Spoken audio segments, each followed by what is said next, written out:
نحمده ونصلي على رسوله الكريم اما بعد واعوذ باللہ من الشیطان الرجیم بسم اللہ الرحمن الرحیم رب اشرح لي صدری ویسر لي امری واحلل عقدۃ من لسانی یفقہوا قولی۔ اب دیکھیں یہاں سے آیت الکرسی شروع ہو رہی ہے، اللہ لا الہ الا هو الحی القیوم، ٹھیک ہے۔ ایک بار آپ صلی اللہ علیہ وسلم نے ابی ابن کعب کو ان سے پوچھا کہ بتاؤ قرآن کی سب سے عظیم آیت کون سی ہے؟ انہوں نے جواب دیا آیت الکرسی۔ یہ سن کر آپ صلی اللہ علیہ وسلم بہت خوش ہوئے اور ان کے سینے پر ہاتھ مار کر کہا تمہیں تمہارا علم مبارک ہو۔ تو اس سے کیا پتہ چلتا ہے کہ قرآن کی یہ سب سے عظیم آیت ہے، آیت الکرسی۔ اب پھر دیکھیے کہ حضرت ابی بن کعب رضی اللہ تعالی عنہ کہتے ہیں کہ آپ صلی اللہ علیہ وسلم نے مجھ سے فرمایا اے ابو منظر، تم جانتے ہو تمہارے پاس کتاب اللہ کی سب سے زیادہ عظمت والی آیت کون سی ہے؟ یعنی اللہ کی کتاب میں سب سے عظمت والی آیت کون سی ہے؟ حضرت ابی رضی اللہ تعالیٰ عنہ نے جواب دیا کہ اللہ اور اس کے رسول بہتر جانتے ہیں۔ آپ صلی اللہ علیہ وسلم نے پھر فرمایا اے ابو منظر، تم جانتے ہو تمہارے پاس قرآن پاک کی سب سے زیادہ عظمت والی آیت کون سی ہے؟ میں نے کہا آیت الکرسی۔ آپ صلی اللہ علیہ وسلم نے میرے سینے پر ہاتھ مارا اور فرمایا اللہ کی قسم اے ابو منظر تمہیں علم مبارک ہو۔ تو اب اسی طرح ایک اور حدیث آتی ہے، دیکھیے آیت الکرسی جو ہے ہمارے لیے جو ہے حفاظت کا کام کرتی ہے۔ آیت الکرسی جو انسان آیت الکرسی پڑھتا ہے وہ انسان اس کے لیے اللہ تعالیٰ فرشتے مقرر کر دیتے ہیں اور وہ فرشتے اس کی حفاظت کرتے رہتے ہیں۔ اسی طرح کوئی رات کو اگر آیت الکرسی پڑھ کر سوتا ہے تو پوری رات وہ آیت الکرسی اس کی حفاظت کرتی ہے اور فرشتہ جو ہے مقرر ہو جاتا ہے اور پھر اس کی حفاظت پہ مامور رہتا ہے۔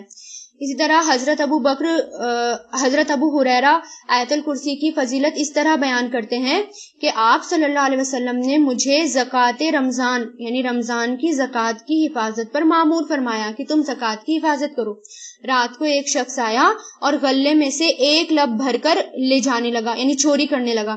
میں نے اسے پکڑ لیا اور کہا اللہ کی قسم میں تجھے ضرور آپ صلی اللہ علیہ وسلم کے پاس لے جاؤں گا۔ اس نے کہا میں محتاج ہوں، مجھے غلے کی سخت ضرورت ہے یعنی ویٹ اناج کی۔ میں نے اسے چھوڑ دیا اور صبح آپ صلی اللہ علیہ وسلم نے فرمایا اس نے تم سے جھوٹ کہا۔ وہ پھر آیا، پھر رسول اللہ صلی اللہ علیہ وسلم کی یعنی وہ 3 بار آیا، یعنی جب اس نے کہا کہ میں بہت محتاج ہوں، پھر ان صحابی نے انہیں چھوڑ دیا، پھر وہ دوبارہ آیا اور پھر وہ پھر سے چوری کرنے لگا۔ انہوں نے کہا آج میں تجھے پھر سے آج تو میں ضرور تجھے لے کر جاؤں گا۔ پھر سے وہ اپنی محتاجگی کا سوال کرنے لگا۔ پھر یہ بات پھر آپ صلی اللہ علیہ وسلم کو بتائی تو آپ صلی اللہ علیہ وسلم نے کہا کہ وہ جھوٹ بول رہا ہے۔ تیسری بار وہ خود آیا، دوبارہ وہ آیا۔ تو پھر جب آپ صلی اللہ علیہ وسلم نے یہ کہا کہ وہ جھوٹ بول رہا ہے تو وہ کہتے ہیں حضرت ابو ہریرہ کہ اب مجھے یقین ہو گیا کہ وہ پھر ضرور آئے گا۔ پھر میں اس کی گھات میں بیٹھ گیا، وہ آیا اور پھر غلہ لے جانے لگا اور پھر میں نے اس سے کہا خدا کی قسم اب میں تو تجھے ضرور آپ صلی اللہ علیہ وسلم کے پاس لے کر جاؤں گا، یعنی 3 بار ایسا ہوا۔ تو پھر اس نے جب بار بار یہی بولا اپنی محتاجگی کا کہ میں بہت محتاج ہوں، میں اب نہیں آؤں گا، پکا اب مجھے چھوڑ دو، تو ان کو اس پر رحم آ گیا اور اس کو چھوڑ دیا۔ پھر صبح آپ صلی اللہ علیہ وسلم نے فرمایا اے ابو ہریرہ رات کو تمہارے قیدی نے کیا کیا؟ میں نے کہا کہ یا رسول اللہ اس نے پھر اپنی ضرورت اور حالات کا ذکر مجھ سے کیا اور میں نے اسے چھوڑ دیا۔ پھر آپ صلی اللہ علیہ وسلم نے کہا کہ وہ جو ہے شیطان تھا، یعنی وہ کیا تھا؟ شیطان تھا۔ پھر دیکھیے اس میں ایک اور ذکر ہوتا ہے، وہ یہ کہ آپ صلی اللہ علیہ وسلم نے جواب دیا کہ اس نے جھوٹ کہا، وہ پھر سے تمہارے پاس آئے گا۔ میں اس کی گھات میں بیٹھ گیا، وہ آیا اور پھر سے چوری کرنے لگا۔ میں نے اسے پکڑ لیا اور کہا اب تو میں تمہیں ضرور آپ صلی اللہ علیہ وسلم کی بارگاہ میں لے جاؤں گا۔ یہ تیسری مرتبہ ہے کہ تو یہ کہتا ہے کہ میں نہیں آؤں گا اور پھر آ جاتا ہے۔ پھر اس نے کہا کہ اگر مجھے چھوڑ دو میں تمہیں ایک ایسے مقدس کلمات سکھاؤں گا، یعنی ایسے کلمات بتاؤں گا جس سے اللہ تمہیں حفاظت میں رکھے گا اور تمہیں بلیسنگز دے گا۔ میں نے کہا وہ مقدس کلمات کیا ہیں؟ اس نے کہا جب تم اپنے بستر پر آؤ تو آیت الکرسی پڑھ لیا کرو۔ آیت الکرسی کی فضیلت یہ ہے کہ اس تلاوت سے تم صبح تک اللہ تعالیٰ کی پناہ میں رہو گے اور شیطان تمہارے قریب نہیں آئے گا۔ یہ بات سن کر میں نے اسے چھوڑ دیا اور آپ صلی اللہ علیہ وسلم نے مجھ سے پوچھا اے ابو ہریرہ رات کو تمہارے قیدی نے کیا کیا؟ میں نے جواب دیا اس نے مجھے کچھ مقدس کلمات سکھائے اور کہا کہ ان کی برکت سے اللہ تمہیں حفاظت میں رکھے گا، نفع دے گا۔ آپ صلی اللہ علیہ وسلم نے پوچھا وہ کلمات کیا ہیں؟ تو میں نے کہا کہ مجھے آیت الکرسی کی تلاوت کرنے کی تاکید کی۔ آپ صلی اللہ علیہ وسلم نے مسکراتے ہوئے فرمایا اگرچہ وہ بہت چھوٹا ہے لیکن اس نے آیت الکرسی کی فضیلت درست بیان کی۔ اور اسی طرح ایک حدیث سے پتہ چلتا ہے کہ وہ شیطان تھا، تو دیکھیے کہ اس کو بھی پتا ہے، تو آیت الکرسی اگر پڑھ لی جائے تو شیطان قریب نہیں آتا۔ اگر آپ اپنے مال میں، اپنی تجوری، اپنے گھروں میں، کیونکہ کوئی چیز ہماری حفاظت نہیں کر سکتی تو سوائے اللہ تعالیٰ کی، کیونکہ دیکھیے تجوری میں سے بھی جن کچھ بھی نکال کر لے جا سکتا ہے یا کہیں بھی کچھ بھی ہو سکتا ہے، تو آیت الکرسی اپنے گھروں میں پڑھیں گے اور کہیں بھی اس کو پڑھ کے پھونکیں گے تو آپ کی حفاظت ہوگی۔ اسی طرح ایک حدیث میں آتا ہے، ابو ہریرہ سے روایت ہے کہ آپ صلی اللہ علیہ وسلم نے فرمایا کہ ہر چیز کی کوئی بلندی ہوتی ہے اور قرآن کی بلندی سورہ بقرہ ہے اور اس میں ایک آیت سب آیتوں کی سردار ہے اور وہ کیا ہے؟ آیت الکرسی۔ یہ ترمذی شریف کی روایت ہے۔ اسی طرح بخاری میں آتا ہے رات کو سونے سے پہلے آیت الکرسی پڑھنے والوں کے لیے اللہ تعالیٰ کی طرف سے ایک فرشتہ حفاظت کے لیے مقرر کر دیا جاتا ہے اور اس کے پاس شیطان نہیں آتا۔ اور اسی طرح ایک حدیث میں آتا ہے کہ جس کو شیطانی وسوسے آئے وہ آیت الکرسی کی تلاوت کر لیا کرے۔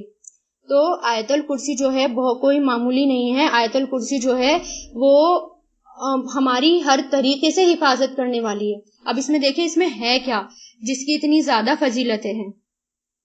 اللہ لا الہ، نہیں کوئی معبود الا ہوا، سوائے اس کے۔ اب اس میں کیا ہے؟ لا الہ الا ہوا، پہلی چیز اس کے اندر گواہی ہے، توحید کی گواہی، انٹروڈکشن دیتی ہے کہ صرف اور صرف اللہ تعالیٰ کی ہی عبادت کرو، اللہ کے علاوہ جس کو بھی مانا جاتا ہے وہ سب جھوٹ ہیں، صرف اللہ تعالیٰ سچا ہے اور صرف وہ ایک ہے اور وہ اکیلا ہے۔ تو اس میں گواہی ہو گئی، توحید کی گواہی ہو گئی کہ اللہ کے علاوہ کوئی معبود نہیں۔ الحی القیوم، حیو مطلب ہمیشہ زندہ ہے، القیوم ہمیشہ قائم رہنے والا یا قائم رکھنے والا۔ حیو کیا ہے؟ مطلب ہمیشہ زندہ ہے اور ہمیشہ قائم رہنے والا ہے۔ الحی القیوم جو ہے اللہ تعالیٰ کے عظیم ناموں میں سے نام ہے اور اس کو پکار کر دعا کرنی چاہیے۔ جب اس کو پکار کر دعا کرتے ہیں تو دعائیں قبول ہوتی ہیں۔ حضرت علی سے روایت ہے کہ ایک بار غزوہ بدر میں حضرت علی نے سوچا کہ میں دیکھوں کہ آپ صلی اللہ علیہ وسلم کیا کرتے ہیں رات کو، تو انہوں نے دیکھا کہ آپ صلی اللہ علیہ وسلم سجدے میں ہیں اور یا حیو اور یا قیوم پکار رہے ہیں۔ تو یا حیو یا قیوم پڑھ کر دعائیں قبول ہوتی ہیں۔ تو اگر کوئی رات کو یہ پڑھ کر سوتا ہے تو اس کے لیے فرشتہ مقرر کر دیا جاتا ہے اور وہ اللہ تعالیٰ کے حکم سے اس کی حفاظت کرتا ہے۔ ٹھیک ہے، اور اسی طرح اگر صبح آپ آیت الکرسی پڑھیں گے، اللہ تعالیٰ کے ان ناموں کے ساتھ یہ آیت الکرسی پڑھیں گے تو شام تک جنوں کی حفاظت، یعنی جنوں سے محفوظ رہیں گے، اللہ تعالیٰ کی حفاظت میں رہیں گے۔ اگر رات کو پڑھیں گے تو صبح تک محفوظ رہیں گے، تو یعنی وہ ہمیشہ زندہ بھی ہے اور قائم ہے بھی اور قائم رکھنے والا بھی ہے، جس کو چاہے قائم رکھے، جس کو چاہے وہ ہلاک کر دے۔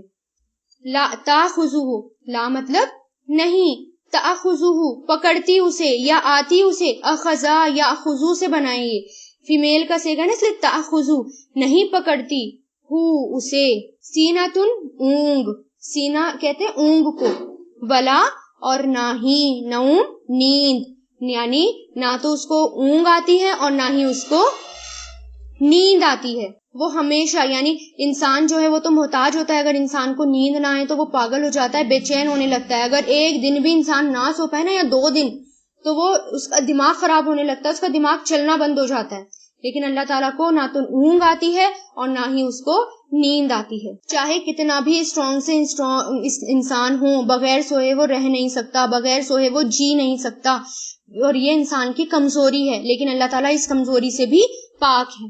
پھر دیکھیے آگے کہ لہو ما فی السماواتی، لہو لا مطلب لیے اور ہو اس کے لیے ہے، ما فی السماوات جو کچھ آسمانوں میں ہیں، وما فی الارض اور جو کچھ زمین میں ہے، یعنی چاہے آسمان اور زمین میں جو بھی ہے وہ صرف کس کا ہے؟ اللہ تعالیٰ کا ہے، صرف اور صرف اللہ کا ہے، اسی کے لیے ہے جو آسمانوں میں ہے اور جو زمین پر ہے۔ اسی نے زمین اور آسمان بنائے اور زمین اور آسمان کی ہر چیز اس نے بنائی۔ آسمان میں 4 انگلی کے برابر بھی جگہ خالی نہیں جہاں کوئی فرشتہ سجدہ نہ کر رہا ہو، ساری گیلیکسیز، ہر چیز اسی کی بنائی ہوئی ہے۔ وہی اس کا مالک اور اس کا خالق، پلانر، ہر کوئی اللہ تعالیٰ ہے، یعنی اس کا پلانر بھی سب کچھ اللہ تعالیٰ ہے. تو اسی کے لیے ہے جو کچھ آسمانوں میں ہے اور جو کچھ زمین میں ہے. من کون ہے ذلذی وہ جو یشفعو سفارش کرے گا، فعل مضارع شفیع یشفعو سفارش کرے گا، اندہو اس کے پاس، الا سوائے، باذنہ اس کے حکم سے، یعنی اللہ تعالیٰ کے حکم سے کوئی بھی اس کے حکم کے بغیر سفارش نہیں کر سکتا. ہاں آپ صلی اللہ علیہ وسلم سفارش کریں گے، لیکن آپ صلی اللہ علیہ وسلم سفارش کب کریں گے؟ جب اللہ تعالیٰ آپ صلی اللہ علیہ وسلم کو سفارش کا حکم دیں گے تب وہ سفارش کریں گے. اور سفارش کسی کافر کے حق میں نہیں ہوگی، مومن کے حق میں ہو سکتی ہے، اور وہ بھی اللہ کی اجازت سے ہوگی. اور پھر یہ دیکھیں آپ صلی اللہ علیہ وسلم جو سفارش کریں گے، وہ جب آپ صلی اللہ علیہ وسلم سجدے میں رہیں گے، اللہ تعالیٰ سے بہت زیادہ دعائیں کریں گے اور سجدے میں رہیں گے، تب جا کر اللہ تعالیٰ، مطلب بہت ٹائم بعد جا کر اللہ تعالیٰ کہیں گے کہ اے محمد سر اٹھاؤ اور مانگو، آپ کو کیا مانگنا ہے، سفارش کرو، آپ کو کیا سفارش کرنی ہے. تو پھر آپ صلی اللہ علیہ وسلم سفارش کرنا شروع کریں گے. اس کے بعد پھر ہو سکتا ہے اور نبی بھی سفارش کرنا پھر شروع کریں. یعلمو وہ جانتا ہے، علیم یعلمو فعل مضارع وہ جانتا ہے، ما بینا جو درمیان ہے، ایدیہم اس کے ہاتھوں کے، وما خلفہم اور جو پیچھے ہے، ولا یحیطونا اور نہیں وہ سب احاطہ کر سکتے. احاطہ مطلب گھیرنا، احاطہ یحیطو سے بنا ہے، یہ 4 لفظی یعنی گھیر لینا. اور نہیں احاطہ کر سکتے بشیئن کسی چیز کا، من علم ہی اس کے علم میں سے. یعنی ہمیں تو کچھ بھی نہیں پتا ہمارا پاسٹ کیا ہے اور ہمارا فیوچر کیا ہے، لیکن اللہ تعالیٰ سب جانتے ہیں کہ ہمارے آگے کیا آنے والا ہے اور ہمارے پیچھے کیا ہے. ہم تو کچھ بھی نہیں جانتے اور پھر بھی ہم جو ہیں اپنی تقدیروں سے اور اللہ تعالیٰ سے ہم جو ہیں شکوے کرتے رہتے ہیں، اور جبکہ ہو سکتا ہے کوئی چیز بری ہو اور وہ آگے ہمارے لیے اچھی ثابت ہو. تو اللہ تعالیٰ کیا کہہ رہے ہیں، سب کچھ میں جانتا ہوں. اور پھر اللہ تعالیٰ نے صرف ہمیں اتنا ہی علم دیا ہے جتنا علم اللہ تعالیٰ نے ہمیں دینا چاہا. باقی پورا علم اللہ تعالیٰ نے کسی کو نہیں دیا، فرشتوں کو بھی، جناتوں کو بھی، اور انسانوں کو، اور مخلوق جتنی بھی ہیں، صرف اللہ نے اتنا ہی علم دیا ہے جتنا چاہا. اور صرف کتنا علم اللہ تعالیٰ نے دیا ہے، جب خضر علیہ السلام موسیٰ علیہ السلام سے بات کر رہے تھے تو ایک چڑیا پانی پی رہی تھی، اور ایک روایت میں یہ بھی آتا ہے کہ سوئی ڈبو کر انہوں نے نکالا سمندر میں سے. اور یہ بھی کہا جاتا ہے ایک چڑیا پانی پی رہی تھی، پھر خضر علیہ السلام نے کہا کہ تم دیکھ رہے ہو سمندر میں سے ایک چڑیا نے پانی پیا. اور صرف اتنا ہی علم اللہ تعالیٰ نے، جتنا اس نے پانی پیا اتنا ہی علم اللہ تعالیٰ نے پوری دنیا کو بانٹ دیا. باقی علم جو ہے وہ پورا سمندر وہ اللہ تعالیٰ کے پاس ہے، اتنا علم ہے. اور صرف ذرا سا علم اللہ تعالیٰ نے پوری دنیا میں بانٹا، اور پھر بھی انسان اس میں گھمنڈ ہو جاتا ہے، گھمنڈی ہو جاتا ہے، ایگو آ جاتی ہے ذرا سا اس کے پاس علم اگر آ جائے، جبکہ تھوڑا سا علم ہو جس کو وہ چاہے وہ دے دے. وسیع من علم ہی اس کے علم میں سے، اللہ مگر، بما وہ جو، یشاء وہ چاہے، فعل ماضی شاء یشی، وسیع وسیع ہے، گھیر لیا، وسیع مطلب گھیر رکھا ہے، لارج اسکیل پہ پھیلی ہوئی ہے. کرسی اس کی کرسی، السماواتی آسمانوں میں، والارض اور زمین میں، یعنی اس کی کرسی مطلب اس کی بادشاہت آسمان اور زمین پر چھائی ہوئی ہے. اللہ تعالیٰ کے عرش کے سامنے، یعنی اللہ کے قدموں کی جگہ ہے. اور اب آپ یہ دیکھیں کہ 7 آسمان اور 7 زمین اللہ تعالیٰ کے سامنے کیسے ہیں. حدیثوں میں آتا ہے کہ جیسے صحرا میں، یعنی سمندر میں ایک رنگ پڑی ہوئی ہو انگوٹھی کی طرح، سمندر میں جیسے انگوٹھی پڑی ہو، بس ایسے ہیں اللہ تعالیٰ کے سامنے آسمان اور زمین. اور یہ بھی مشتبہات ہیں، مطلب یہ بھی صرف اللہ تعالیٰ نے ہمیں سمجھانے کے لیے بتا رکھا ہے. اللہ عالم کہ کتنی بڑی ہے اللہ تعالیٰ کی یہ ملکیت اور اللہ تعالیٰ کی یہ کرسی. وَهُوَ الْعَلِيُّ الْعَظِيمُ اور وہ عالی شان اور بلند والا ہے، عالی شان ہے اور بہت بلند ہے اللہ تعالیٰ. یعنی اللہ تعالیٰ جو ہیں ان کو کوئی چیز تھکاتی نہیں، اللہ تعالیٰ کو نیند نہیں آتی، اللہ تعالیٰ کو اونگ نہیں آتی. اللہ تعالیٰ ہر وقت انسانوں کو دیکھتا رہتا ہے کہ انسان کیا کر رہے ہیں کیا نہیں کر رہے. اور اس نے ہمیں علم دے رکھا ہے، اور صرف اتنا علم دے رکھا ہے جتنا علم جو ہے صرف سمندر میں اگر ہم سوئی ڈبو کر نکالیں اور جس پہ جتنا پانی لگا بس اتنا ہی علم دنیا میں اللہ تعالیٰ نے دے رکھا ہے. باقی عظیم و شان کس کی ہے؟ اللہ تعالیٰ کی. اور پھر دیکھیے یہ جو آیت الکرسی ہے قرآن مجید کی سب سے عظیم ترین آیت ہے، شیاطین سے حفاظت کرنے والی آیت ہے، جنت میں لے جانے والی آیت ہے، آپ صلی اللہ علیہ وسلم نے فرمایا جو شخص ہر فرض نماز کے بعد آیت الکرسی پڑھے اس کو موت کے علاوہ کوئی چیز جنت میں جانے سے روک نہیں سکتی۔ کرنے والے کام کیا ہیں؟ ہر فرض نماز کے بعد آیت الکرسی ضرور پڑھیں۔ اس آیت میں اللہ تعالیٰ کے 5 نام اور 26 صفت کا ذکر ہے۔ واحد آیت جس میں سب سے زیادہ اللہ تعالیٰ کی صفت کا ذکر ہے۔ اللہ تعالیٰ ایک ہیں اور وہی عبادت کے لائق، وہ زندہ ہے، اسے کبھی موت نہیں آئے گی۔ اس کے برعکس، اس کے اگینسٹ ہم انسان، اگر ہمیں کھانا نہ ملے تو ہم مر جائیں، اگر زیادہ جو ہے سردی یا زیادہ گرمی لگ جائے، بیمار پڑ جائیں، مر جائیں، اور مرنا تو ہے ہی، اگر ان میں سے کوئی سبب نہ بنے تو جو ہے کسی بھی وجہ سے انسان، بنا کسی وجہ سے انسان مر جاتا ہے، تو کوئی زندہ رہنے والا نہیں ہے۔ اور اللہ کو کوئی چیز فنا نہیں کر سکتی، وہ ہمیشہ ہے، ہمیشہ رہے گا، اس کی ذات باقی ہے، اور انسان اور تمام مخلوقات، دنیا فانی ہے، سب کو قائم رکھنے والا ہے، اس لیے اسے نیند اور اونگ نہیں آتی۔